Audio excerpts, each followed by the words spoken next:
Baldness सिर्फ एक physical change नहीं है, ये आपकी पर्सनैलिटी, कॉन्फिडेंस और इवन ड्रेसिंग स्टाइल को भी इम्पैक्ट करता है, जिसके लिए आपको बार बार अपने बाल ठीक करने पड़ते थे। यही सब चैलेंजेस फेस कर रहे थे हमारे पेशेंट। मिरर में बार बार देखना, अपनी रिसीडेड हेयरलाइन को एनालाइज करना और इन सब चीजों से परेशान होकर पेशेंट ने हेयर ट्रांसप्लांट करवाने का डिसीजन लिया और अब उनके हेयर ट्रांसप्लांट को 7 महीने पूरे हो चुके हैं और इनिशियल लुक के कंपैरिजन में अब ट्रांसफॉर्मेशन विजिबल है। पेशेंट ने अपना 5 मंथ्स का एक्सपीरियंस भी शेयर किया, जिसे हम आगे वीडियो में देखेंगे। इस वीडियो में आपके काफी डाउट्स क्लियर हो जाएंगे, लाइक क्या बॉल्डनेस की वजह से कैप लगाना सही है, क्या लुक्स में कॉम्प्रोमाइज करना चाहिए, हेयर ट्रांसप्लांट अफोर्डेबल है या नहीं।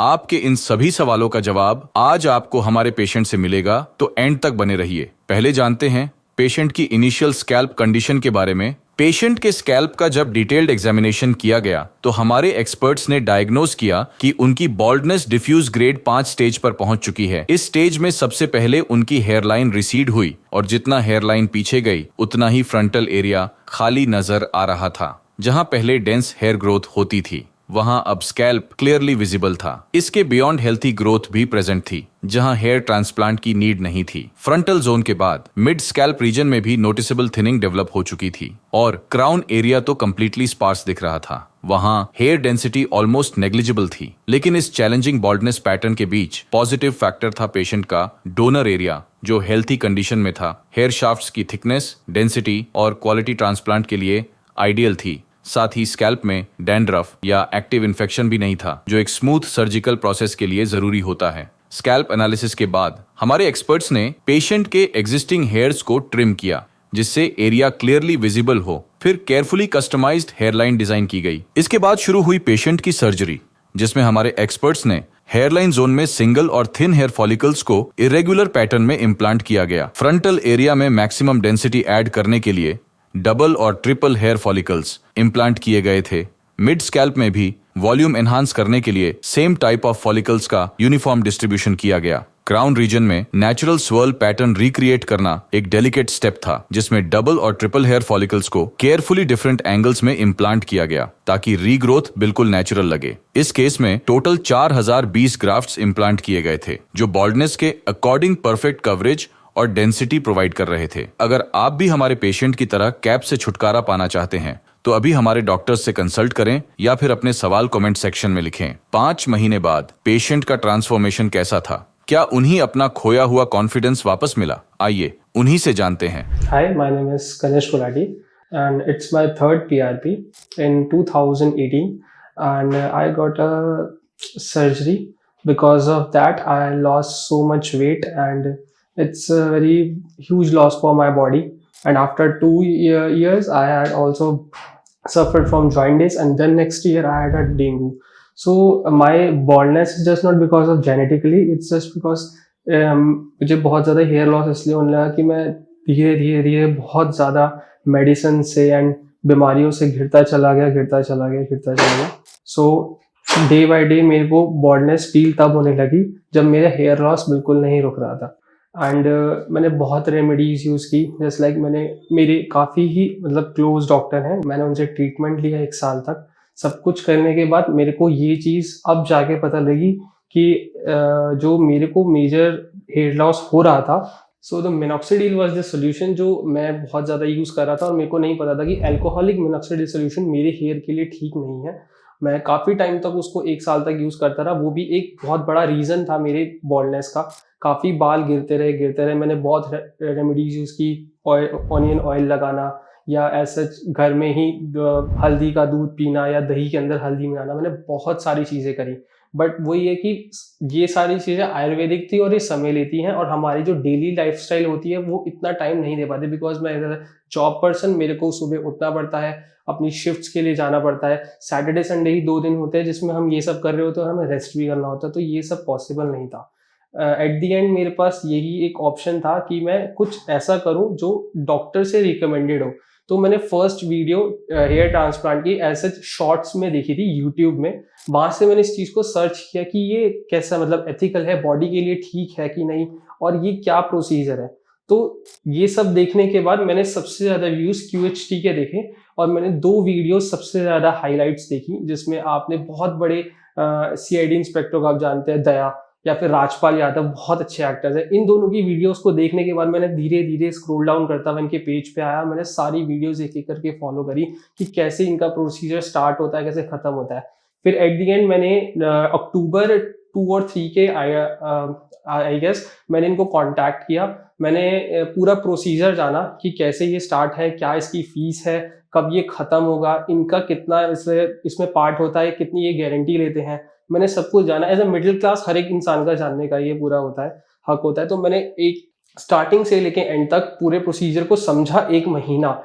और ऐसा ही नहीं, मैंने अपनी दिल की तसल्ली के लिए मैंने अपने आसपास के एरिया में भी मैंने इस चीज़ को कंपेयर किया कि क्या ये चीज़ें हो रही हैं वो ठीक है कि नहीं। कुछ अपने फैमिली डॉक्टर्स ने पूछा। तो उसके बाद मेरी जो सर्जरी थी वो 3 जन को स्टार्ट हुई। मुझे 1.5 दिन की सर्जरी थी। हाफ डे मेरा स्टार्टिंग में 3 जन को ऐसा था कि मेरे बाल मतलब होल्स करने थे, पंचिंग करना था, तो आधा दिन उसमें चला गया। और नेक्स्ट डे मेरे को सुबह 7 बजे बुलाया गया और 7 बजे से लेके शाम के 5-6 बजे तक मैं ओटी में था। मैं जागा हुआ था। काफ़ी अच्छा इन्होंने केयर किया। बीच में हमें मील्स भी मुझे 2 दफ़ा प्रोवाइड किए गए। उस दौरान मेरे को ये भी बहुत अच्छे से पता लगा कि कितना अच्छा ट्रीटमेंट है। काफ़ी अच्छे डॉक्टर्स हैं। हर 15 मिनट में वो डॉक्टर्स मेरे को पूछ रहे थे कि एवरीथिंग इज़ ऑल राइट, कोई प्रॉब्लम तो नहीं है या फिर सर्जरी में कोई दिक्कत तो नहीं हो रही है। हर 1 घंटे में मेरे को एक मील प्रोवाइड किया गया। जब ये सारा प्रोसीजर हो रहा था तो मेरे को काफ़ी घबराहट थी, पेन था, but it's the part of a procedure. तो होता है ना कि मतलब आपको थोड़ा बहुत तो कुछ अब करने के लिए दर्द तो सहना पड़ेगा, तो ठीक है, वो एक प्रोसीजर का पार्ट था। बट उसमें मेरे को रिलैक्सेशन ये था कि हर वक्त मेरे आसपास एक नर्स या एक अटेंडेंट था जो मेरे को बता रहा था कि सर आपको परेशान होने की जरूरत नहीं है, जहाँ पे भी ऐसा लगे कि कुछ प्रॉब्लम है हम आपको पूरा सर्जरी को वहीं रोक देंगे। तो बहुत फ्रीक्वेंटली वो सारी चीजें हुई। एक चीज मुझे बहुत अच्छी लगी, स्टार्टिंग के 3 मंथ्स बहुत अच्छा फॉलोअप लिया गया, जो मैं अभी भी अप्रिशिएट रियलिटी करता हूँ कि फरवरी में जब मेरी फर्स्ट पीआरपी हुई, फरवरी से लेके अप्रैल तक मेरे को रोज रेगुलर कॉल्स आते थे कि सर आपकी पीआरपी हो गई है, आपका कैसा चल रहा है। रेगुलर फॉलोअप से मेरा मतलब ये भी है कि हर 2 हफ्ते में मेरे को अपने सर की फोटो खींच के भेजनी पड़ती थी कि हाँ अभी मेरा इतना है, अभी इतना है।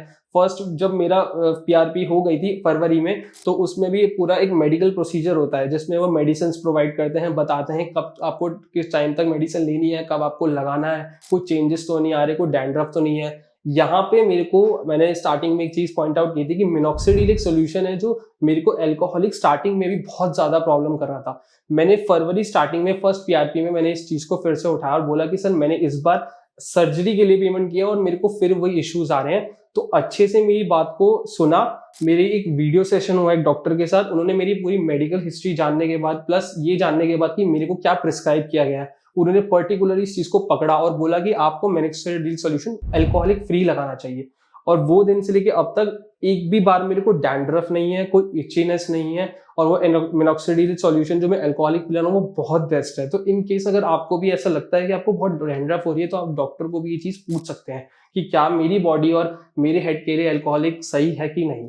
और उसके बाद फिर मेरे को यही प्रोसीजर रहता था कि हर 45 डेज में मेरे को पीआरपी के लिए आना पड़ता था, जो कि बहुत कन्वीनियंट है। कुछ नहीं है, आपको एक कॉल करना है, ये आपकी फर्स्ट कॉल में आपको उठा लेंगे, इन केस बिजी है कॉल बैक कर देंगे। उसके बाद आपको बस अपना नाम बताना है, आपकी सर्जरी कब हुई है, और आपको ये पूछेंगे कि आपकी पीआरपी कब हुई है, कौन सी पीआरपी है। आपको ये डिटेल्स देनी है, आपकी वो फर्स्ट पीआरपी बुक कर देंगे और जिस दिन आपकी पीआरपी आपको चले जाना है और अपनी पीआरपी के लिए आ जाना है। पीआरपी कुछ बहुत बड़ा प्रोसीजर नहीं है। इसमें बेसिकली क्या है कि आप ही के बॉडी से एक यूनिट ब्लड लिया जाता है और उसमें से ना ब्लड काउंट्स को हटा के पीआरपी सोल्यूशन उसे तैयार किया जाता है आपके सर में इंजेक्ट करने के लिए। अगर आप बहुत लकी हैं तो ये ऑफर आपको भी मिल सकता है कि आपको 5 पीआरपी आपके सर्जरी की किट के अंदर अवेलेबल होगी। मैं बहुत लकी था, मुझे इस टाइम पे मिल गया था, लेकिन काफी ऑफर्स में अवेलेबल में ऐसी चीज नहीं थी।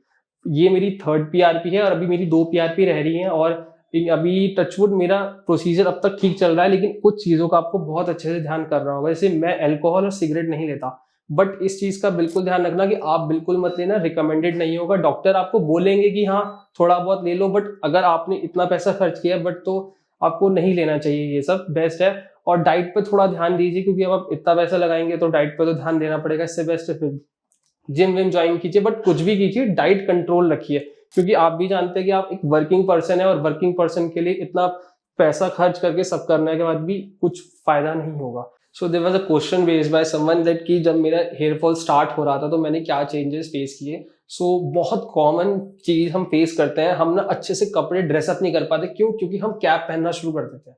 हमारे में ना सबसे ज्यादा ये एक कमी आ जाती है कि हमें ना कैप पहनने की बहुत आदत हो जाती है, क्योंकि लगता है कैप ब्लैक कलर की है तो वो हर ड्रेस कोड के साथ चलेगी। इसमें क्या होता है, हम फॉर्मल्स नहीं पहन सकते, हम कोई भी बहुत एक अच्छा मतलब ट्रेडिशनल है वो नहीं पहन सकते, हम हमेशा कैप पहन के रखते हैं। लेकिन ये सबसे मेजर सेटबैक है कि आपको कैप कभी नहीं पहननी चाहिए।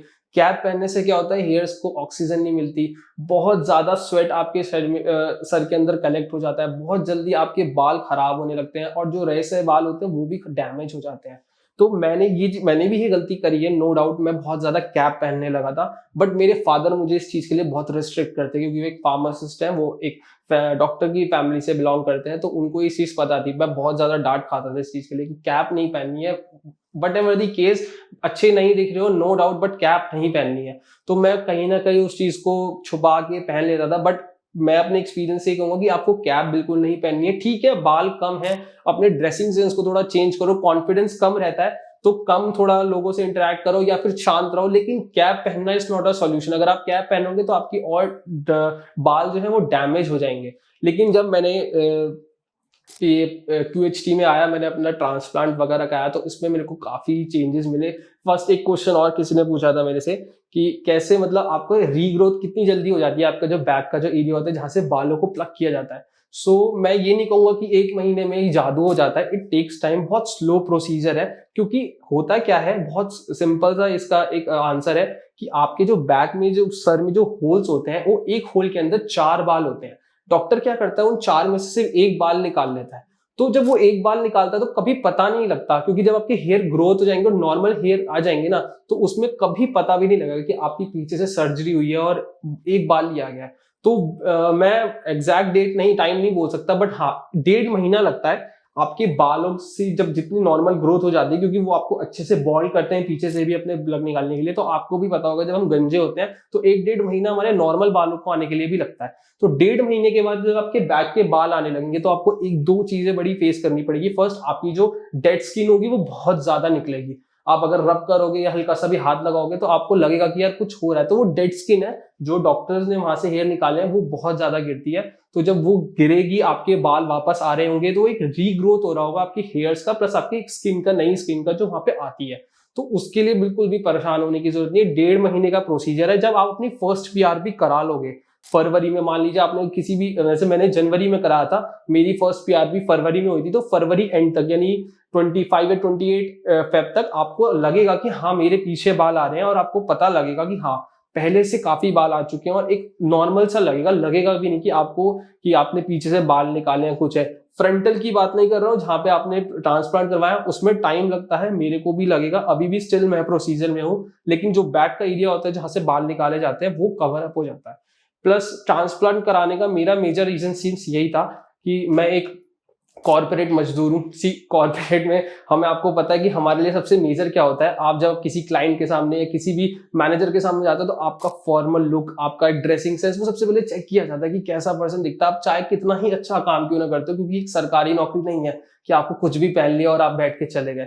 तो आपको जाना पड़ता है ऑफिस में और अच्छा सा ड्रेसअप होकर जाना पड़ता है। तो मेरे लिए थोड़ा सा मेजर फॉल बैक था कि मैं कभी भी तो ऑफिस में कैप नहीं पहन सकता था, और मेरे कहीं ना कहीं लैक ऑफ कॉन्फिडेंस रहता था जब मैं अपनी क्लाइंट के साथ मीटिंग करता था या मेरी कुछ प्रेजेंटेशंस वगैरह होती थी। तो मेरे को थोड़ा बहुत रहता था माइंड में कि मेरे को मतलब ठीक लग रहा हूँ ना, कोई प्रॉब्लम तो नहीं है, बार बार मैं अपना मिरर में देख रहा हूँ। ये एक ह्यूमन नेचर है, ये सबके साथ होता है। मतलब कहीं ना कहीं हमारे दिमाग में लगता है कि हम अच्छे दिख रहे हैं, हम कितने ही बहुत अच्छे क्यों ना हो किसी भी चीज में, पढ़ाई में या फिर किसी भी प्रोफेशन में, लेकिन हमें लुक वाइज हमेशा जज किया जाता है। तो ये चीज हमेशा हमारे माइंड में रहती है कि यार ठीक लग रहा हूं ना। तो इस वजह से मैंने ये चीज चूज करी, क्योंकि मेरा भी यही प्रॉब्लम था कि मेरे को कहीं ना फेस करने में प्रॉब्लम हो रही थी।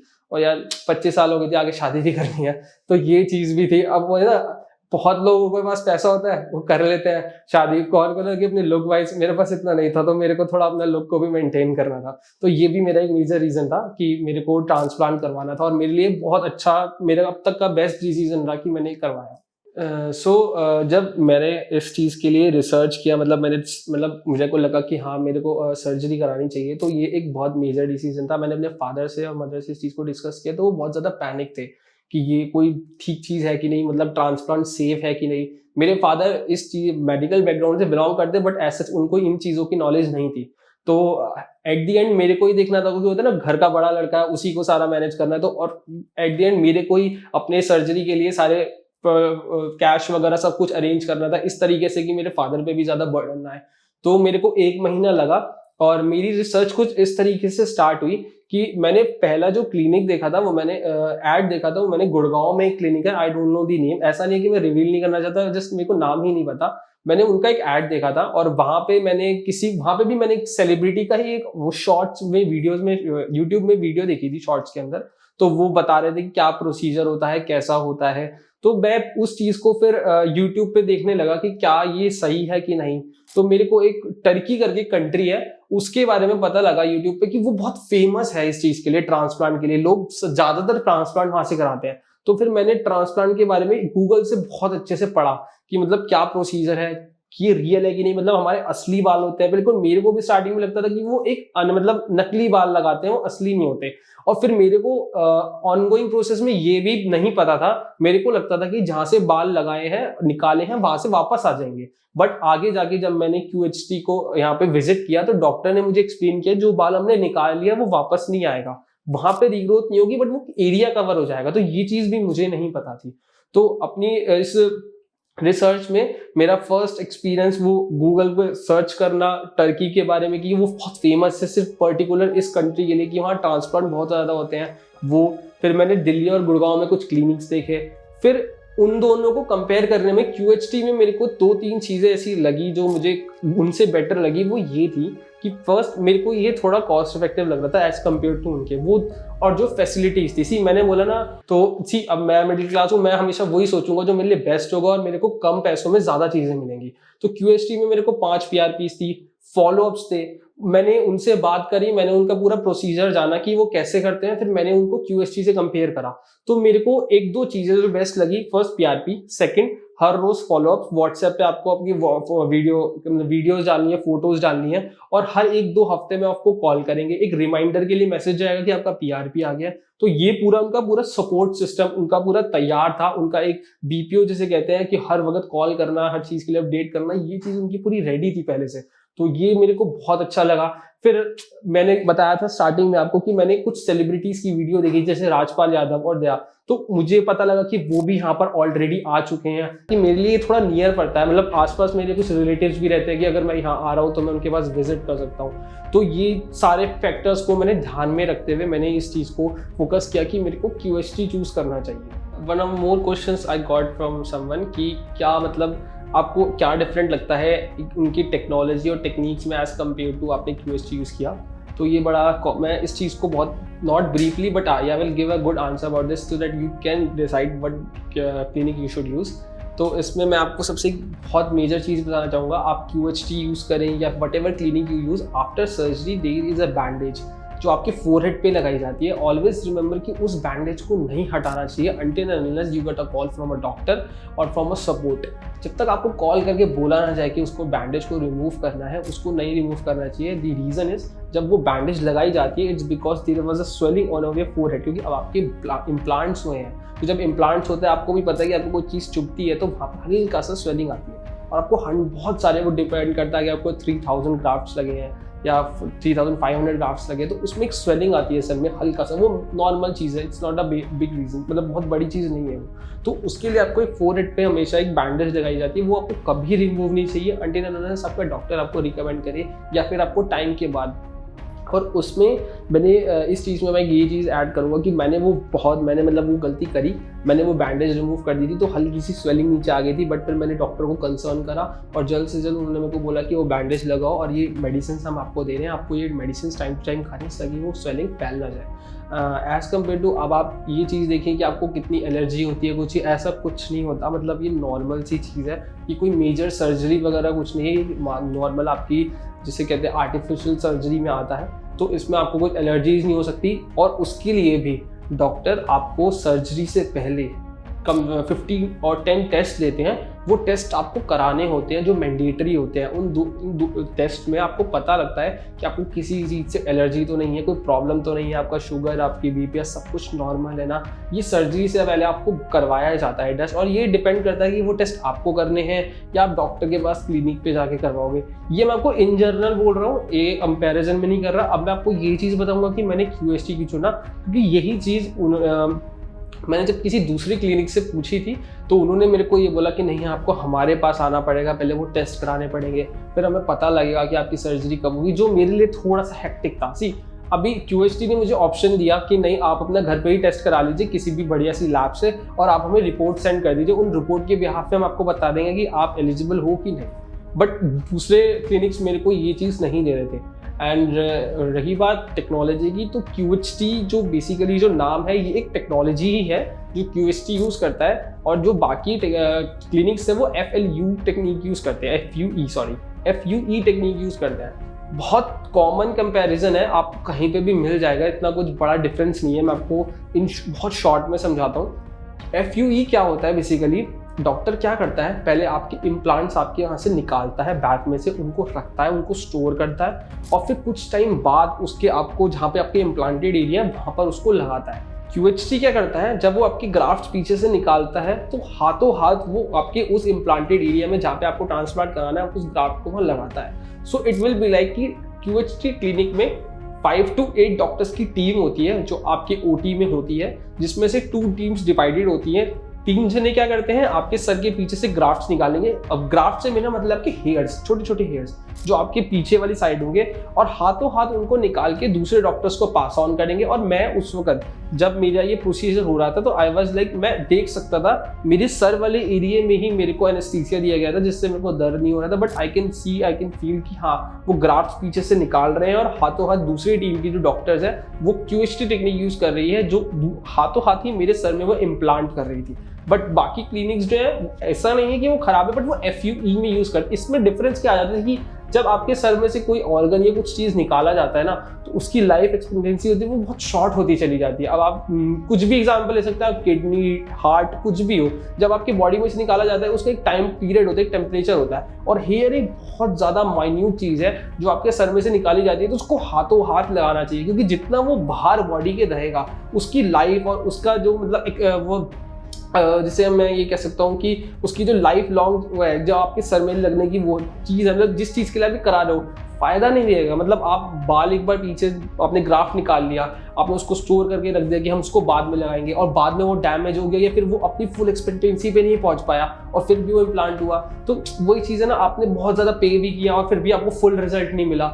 तो ये बहुत बड़ी चीज़ है कि आपको ना इस चीज़ पर देखना चाहिए। हम मोबाइल्स में भी बहुत यूज़ करते हैं, हम बहुत बड़ा पे करते हैं किसी मोबाइल के लिए, तो हम टेक्नोलॉजी देखते हैं ना कि इसमें फिंगरप्रिंट सेंसर है कि नहीं, इसका प्रोसेसर कैसा है, तो ये बिल्कुल सिमिलर है। तो बाकी क्लिनिक्स मुझे प्रोवाइड कर रहे थे, बट मुझे QHT कुछ चीज़ों में बेटर लगा, तो इस वजह से मैंने इस टेक्नोलॉजी की वजह से प्लस उनकी फैसिलिटीज़ की वजह से इसको चूज़ किया। काफ़ी लोगों के क्वेश्चंस बहुत रहते हैं कि इज़ इट अफोर्डेबल और नॉट। सी, आज की तारीख में एक रिक्शे वाले के पास भी ना आईफोन रहता है, और ये बहुत कॉमन चीज़ है। तो आजकल ये तो रहना हम इस चीज़ को तो बोल ही नहीं सकते कि ये अफोर्डेबल है या अफोर्डेबल नहीं है। ये डिपेंड करता है कि आपको उसकी चीज़ की नीड कितनी है। मैंने आपको अपनी नीड शेयर करी कि मैं एक कॉर्पोरेट में काम करता हूँ और मेरे को आई दिन मीटिंग्स में या फिर मेरे को क्लाइंट से डील करना पड़ता है, तो मेरे को कॉन्फिडेंस चाहिए। या फिर किसी भी ऐसे पर्सन को जिसकी शादी होने वाली है, उसको चाहिए कि हाँ भाई, मैं वो चीज़ फेस नहीं कर सकता। तो रही बात अफोर्डेबल की, तो कोई भी चीज़ आज के टाइम में ऐसा नहीं है कि हम अफोर्ड नहीं कर सकते। डिपेंड करता है कि आपको उसकी कितनी नीड है। अगर आपको नीड ज़्यादा है और आपको ऐसा लगता है कि आप उस टाइम पे से अफोर्ड नहीं कर सकते, मैं भी अफोर्ड नहीं कर सकता था, आपको क्या लगता है मैं इस चीज़ को अफोर्ड कर सकता था? It's an expensive. मतलब मेरा जो टोटल कॉस्ट इसका पैकेज का बैठा था वो 1 लाख के अराउंड बैठा था, बट मैंने भी इस चीज़ के लिए थोड़ा चीज़ों को कट ऑफ किया। मैंने खुद लोन लिया है। मैंने अपने फादर पे डिपेंडेंट नहीं रहा, बिकॉज नाउ मैं जॉब पर्सन, तो मेरे को हर चीज़ खुद मैनेज करनी पड़ती है, मैं अपने फादर पे डिपेंड नहीं कर सकता। तो मैंने अपने फादर से इस चीज़ के लिए डिस्कस किया, मैंने लोन किया, मैंने लोन पास करवाया, और मैंने पूरी पेमेंट 1 टाइम ही QHT करी है। तो ये डिपेंड करता है कि आपकी उसको कितनी नीड है। आप कहीं किसी सस्ती पे जगह मतलब कोई आपको बोलेगा कि हम यही चीज़ आपको 50,000 में दे रहे हैं, 60, और होता है। आप अभी दिल्ली में जाओगे, काफ़ी क्लिनिक्स हैं वो 50,000 और 20,000 में भी आपको यही चीज़ करके देंगे। तो फर्क तो पड़ जाता है ना कि 60,000 का फोन और 20,000 का फोन है, चाहे सेम कंपनी हो, आप खुद भी फर्क करते हो। मतलब लोग बाग इतनी से कहते हैं कि 50,000 का आईफोन 13 है और फिर भी उनको कोई यूज नहीं है आईफोन 15 का, बस एक डायमेनिक की वजह से कि हाँ उसका AI चिप बहुत अच्छा होगा, फिर भी पैसे खर्च करते हैं। तो जब आप एक फोन जैसी चीज पे या किसी भी ऐसी चीज पे जो आगे आपकी यूज नहीं आने वाली, उस पर इतना मेजर खर्च कर सकते हो, तो क्यों नहीं अपने बालों पे, जो कि आपको लाइफ लॉन्ग आपका साथ देने वाले हैं और आपको अच्छा दिखाने वाले हैं। ऐसा तो है नहीं कि वो आगे जाके टूट जाएंगे, क्योंकि ये आपके नॉर्मल और नेचुरल हेयर है। मतलब एक बार आपकी रीग्रोथ हो गई, अच्छे से नॉर्मल हो गया प्रोसीजर, 1 साल बीत गया, तो आप कभी भी फिर से गंजे हो सकते हो। जो भी आपको लुक क्रिएट करना है वो आप कर सकते हो। तो अफोर्डेबल में मैं फिर से यही बोलूंगा, ये डिपेंड करता है आपकी नीड पे। QHT आपको अफोर्डेबल इसलिए क्योंकि वो आपको प्रॉमिस करता है कि जो वो रिजल्ट दे रहा है ना वो आपको दिखेगा। आप खुद देख सकते हैं अभी मेरे बाल, मैं आपको पुरानी, इस वीडियो के दौरान आपको पुरानी फोटोज में दिखाई देंगी जिसमें मेरे बाल यहाँ पे बहुत ज़्यादा कम थे, प्लस मेरे बैक में बहुत ज़्यादा कम थे, सिर्फ इस वजह से क्योंकि मैं बहुत ज़्यादा बीमार हो चुका था एक टाइम पे और मेरे को इतनी मेडिसिन लेनी पड़ती थी कि मेरे साइड इफेक्ट्स मेरे बालों पे पड़ा। लेकिन अभी आप देख सकते हैं मेरी डेंसिटी कम है, क्योंकि स्टिल मैं अभी प्रोसीजर में हूँ। मेरे को अब ये बोला गया कि अराउंड अक्टूबर और नवंबर, जब इस ईयर के अक्टूबर नवंबर में मेरे बालों की डेंसिटी बहुत अच्छी हो जाएगी, और मेरे को लगता भी है हो जाएगी, क्योंकि अब तक जो मैंने ग्रोथ देखी है वो मेरे को बहुत अच्छा लगा। और प्रॉमिस करता, मतलब इसलिए कि मेरे को रिजल्ट्स दिखे हैं। मैंने डैंड्रफ बिल्कुल भी नहीं है। मैंने अब तक देखा कि मेरे को पहले बहुत डैंड्रफ रहती थी और मेरे को अभी बिल्कुल भी डैंड्रफ नहीं है। तो अफोर्डेबल के टाइम पे हाँ ये बहुत अफोर्डेबल चीज़ है, क्योंकि आपको रिजल्ट प्रोवाइड कर रही है। अब आपको कोई चीज़ रिजल्ट दे रही है ना, तो आपको ये नहीं देखना चाहिए वो 10 रुपये महंगी है 10 रुपये सस्ती है। एंड एट लास्ट मैं इस चीज़ को ऐसे क्लोज करूँगा कि मेरी जर्नी अब तक देखो, इसमें मैं आपको क्या ही बोलूँ कि हर चीज़ की एक पार्ट होता है, जर्नी होती है। मेरे को बहुत अच्छा रहा, मेरे को पता लगा कि कैसे एक नया एक्सपीरियंस रहा कि हाँ ट्रांसप्लांट भी एक ऐसी कोई चीज़ है जो बालों को लग सकती है। मेरे को पहले नहीं पता था कि मतलब ट्रांसप्लांट भी हो सकता है, पीछे के बाल ऊपर लगाए जा सकते हैं, ये सब तो एक नया एक्सपीरियंस था जो कि अगर आपको ज़रूरत है तो आपको ज़रूर करना चाहिए। और अब तक का मेरे को स्टार्टिंग में मेरे को पेन हुआ, मैं हर एक चीज़ शेयर करूंगा, ये कोई वीडियो नहीं है कि जिसमें आपको बता रहा हूँ कि QHT बहुत बेस्ट है, ये मेरा एक्सपीरियंस रहा है अब तक का, वो शेयर कर रहा हूँ। तो मेरे को ऐसा टाइम भी था मार्च और अप्रैल में जहाँ पे आपको बहुत ज़्यादा हेयर फॉल हुआ। हेयर फॉल इसलिए कि आपको लगेगा कि आपने ट्रांसप्लांट कराया और आपको कुछ पता भी नहीं लग रहा, बहुत हेयर फॉल होता है और आप बहुत ज़्यादा पैनिक हो जाते हो। मैं भी पैनिक हुआ था, बट मेरे को बहुत अच्छे से इनके जो सपोर्ट है उन्होंने मेरे को कॉल करके बताया, सर आप बिल्कुल भी डिस्टर्ब मत होइए, बिल्कुल भी स्ट्रेस मत लीजिए। ये चीज़ मैं आपसे भी शेयर करूँगा कि कभी भी ट्रांसप्लांट कराने के बाद स्ट्रेस नहीं लेना चाहिए अपनी लाइफ में। ठीक है आप एक कोई भी जॉब करते हो उसमें काम होता है, बट स्ट्रेस मत लो, क्योंकि कोई फायदा नहीं है। थोड़ा बहुत स्ट्रेस ठीक है, लेकिन अब ज़्यादा स्ट्रेस लोगे, ये सोचिए कि मेरे बाल टूट रहे हैं या ट्रांसप्लांट करा, पैसों में आग लग गई, कुछ नहीं भाई। अब लगा लिया ना तो प्रोसीजर का वेट करो, धीरे धीरे ही होता है। एक दिन में भी बाल नहीं गायब हुए थे आपके। आपका जो प्रोसीजर था बाल टूटने का, कम से कम 1 साल का प्रोसीजर था। 1 साल के अंदर आप गंजे हुए थे, तो वापस आने के लिए भी तो कम से कम उसको 1 साल दो। तो धीरे धीरे ही मेरे को रिजल्ट मिला, अफोर्डेबल भी लगा मेरे को, क्योंकि रिजल्ट कमिटमेंट था इनका। प्लस अब तक मेरे को सिर्फ 2 महीने ऐसे थे, मार्च एंड अप्रैल, क्योंकि इस ईयर की स्टार्टिंग में मैंने करवाया था, तो मेरे को मार्च और अप्रैल में ऐसा लगा कि काफ़ी हेयर लॉस हो रहा है, कुछ प्रॉब्लम्स आ रही है, मैं चीज़ें मैनेज नहीं कर पा रहा। कभी कभी ऐसा होता था मैं ऑफिस की वजह से अपनी टाइम पे दवाई खाना भूल जाता था, आगे पीछे हो जाता था। ऐसा कुछ नहीं है, एक दिन भूल गए या स्किप हो गया कोई नहीं, ऐसा कुछ मेजर नहीं है। बट आप अपनी दवाई खा रहे हो, आपकी लाइफ में कंसिस्टेंसी है मेडिसिन लेने की और लगाने की। प्लस आपको सबसे मेजर चीज़ जो मैं आपको सबको बोलूँगा, डाइट को थोड़ा कंट्रोल करना। मतलब आप बाहर का थोड़ा स्पाइसी मत खाओ, अवॉइड करो तो ज़्यादा बेटर है, क्योंकि जो ऑयली फूड होता है ना वो सबसे ज़्यादा आपका कोलेस्ट्रॉल बढ़ाता है और आपके हेयर लॉस में प्रॉब्लम करता है। अभी आपने ट्रांसप्लांट कराया तो डॉक्टर्स जाने से पहले, जब आप यहाँ से जाते हो, आप जब आते हो तो आपसे एक फॉर्म फिल कराते हैं, पूछते हैं कि आप सिगरेट, अल्कोहल या फिर आपकी डाइट कैसी है, और वो आपको यही रिकमेंड करते हैं। और मैं भी ये करूँगा कि डाइट मैं बहुत खाता हूँ। मैं पंजाबी हूँ और हमारे घर में हर वीकेंड पे बटर चिकन, बाहर का कुछ ना कुछ चलता रहता है। तो एट द एंड में मैंने बहुत कंट्रोल किया है, सिर्फ इसलिए क्योंकि मैंने ट्रांसप्लांट की तरफ अपना एक कदम बढ़ाया, ये जानने के लिए कि मुझे अपने बाल चाहिए। आप भी जिम जाते हो, फोकस करते हो, हर महीने पैसे देते हो ना, तो फिर जब वो डाइट कंट्रोल करने के लिए जिम जाने के लिए, हाँ क्यों नहीं। और बहुत ज़्यादा नहीं करना, ऐसा नहीं कह रहा हूँ कि आपको छोड़ देना है, हफ्ते 2 हफ्ते में एक बार चलेगा, लेकिन हाँ थोड़ा कंट्रोल करो, घर के खाने पे ज़्यादा फोकस करो। ऐसा कुछ हेल्दी नहीं खाना, बस नॉर्मल रखनी है डाइट को, कि आपके बालों पे उस चीज़ का कोई इफेक्ट ना पड़े।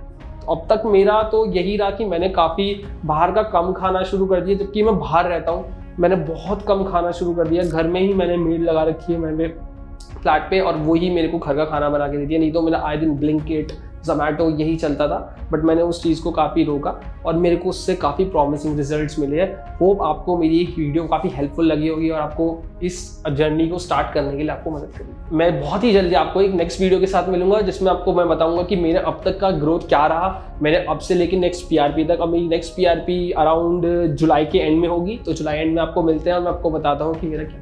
होप सो पेशेंट ने आपके माइंड में आ रहे सभी सवालों का जवाब दे दिया है। ये था उनका 5 महीने का एक्सपीरियंस। लेकिन शुरुआती महीनों में उनका स्कैल्प कैसा था, आइए जानते हैं। हेयर ट्रांसप्लांट के 1 मंथ बाद पेशेंट ने अपने फर्स्ट फॉलोअप के लिए क्लिनिक विजिट किया था, जहां हमारे एक्सपर्ट्स ने उनका डिटेल्ड स्कैल्प असेसमेंट किया। एग्जामिनेशन में स्कैल्प पर हल्की सी रेडनेस देखी गई, जो एक कंप्लीटली नॉर्मल हीलिंग रिस्पॉन्स है और टाइम के साथ नेचुरली फेड हो जाती है। इस स्टेज पर पेशेंट का शेडिंग फेज भी शुरू हो चुका था, जिसमें लगभग 20% ट्रांसप्लांटेड फॉलिकल्स टेम्पोररी शेड हो गए थे, जो हेयर ग्रोथ साइकिल का एक पार्ट है। इस फॉलोअप विजिट में पेशेंट ने अपनी first PRP platelet rich plasma therapy भी ली, जो ट्रांसप्लांटेड और एग्जिस्टिंग फॉलिकल्स को स्टिमुलेट करके रीग्रोथ को एक्सेलरेट करती है। डोनर एरिया जहां से ग्राफ्ट्स एक्सट्रैक्ट किए गए थे पूरी तरह हील हो चुका था और स्किन टेक्सचर वापस नॉर्मल कंडीशन में आ गया था। Overall first month results expected healing pattern के अकॉर्डिंग थे, जो अपकमिंग मंथ्स में हेल्थी हेयर ग्रोथ के लिए एक स्ट्रॉन्ग फाउंडेशन क्रिएट करते हैं। नेक्स्ट फॉलोअप के लिए पेशेंट ने 3 मंथ्स के बाद क्लिनिक विजिट किया था। इस ड्यूरेशन में शेडिंग फेज कंप्लीट हो चुका था और ट्रांसप्लांटेड फॉलिकल्स अब ग्रोथ फेज में ट्रांजिशन कर रहे थे। नेटिव फॉलिकल्स भी इस स्टेज पर हेल्थी कंडीशन में थे, जिससे overall scalp coverage gradually improve हो रही थी। डोनर एरिया जहां से ग्राफ्ट्स एक्सट्रैक्ट किए गए थे कंप्लीटली अनडिटेक्टेबल था। कोई विजिबल एक्सट्रैक्शन मार्क्स या स्कार्स नजर नहीं आ रहे थे, जो हमारी एडवांस्ड QHT टेक्निक का एक स्ट्रॉन्ग प्रूफ है। ये स्टेज हेयर रेस्टोरेशन जर्नी का एक एक्साइटिंग पॉइंट होता है, क्योंकि यहाँ से पेशेंट का विजिबल ट्रांसफॉर्मेशन शुरू होता है और हर महीने डेंसिटी और थिकनेस में नोटिसेबल इंप्रूवमेंट आने लगता है। अगर आप भी हेयर ट्रांसप्लांट करवाना चाहते हैं तो कमेंट करिए हेयर ट्रांसप्लांट। नेक्स्ट फॉलोअप के लिए पेशेंट ने 5 महीने के बाद क्लिनिक विजिट किया था। इस स्टेज पर स्कैल्प पर new hair growth clear visible थी, लेकिन वॉल्यूम और डेंसिटी अभी कंपैरेटिवली कम थी, जो कि कंप्लीटली नॉर्मल है, क्योंकि हेयर शाफ्ट्स इस वॉक टिट अपने इनिशियल थिकनिंग फेज में होते हैं। ट्रांसप्लांटेड और नेटिव हेयर्स स्मूथली इंटीग्रेट हो रहे थे, जिससे ओवरऑल लुक नेचुरल लग रहा था। पेशेंट का कॉन्फिडेंस विजिबली इंप्रूव हुआ था। ये स्टेज एक ट्रांजिशन पॉइंट होता है, जहां से हेयर ग्रोथ रैपिड फेज में एंटर करती है और कमिंग मंथ्स में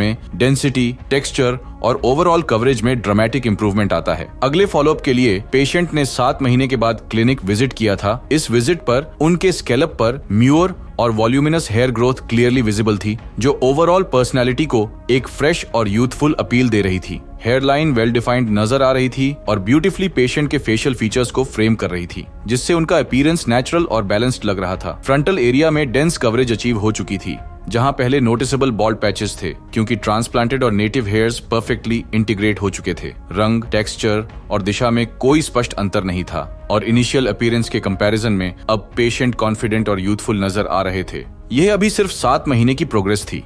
हम आगे भी पेशेंट के रिजल्ट्स आपके साथ शेयर करते रहेंगे, लेकिन अगर आप भी बॉल्डनेस से परेशान हैं, तो आज ही हमारे एक्सपर्ट्स के साथ कंसल्टेशन बुक करें। अगर वीडियो अच्छा लगा हो तो वीडियो को लाइक करें, शेयर करें और ऐसी ही और जर्नीज देखने के लिए हमारे चैनल को सब्सक्राइब करना ना भूलें।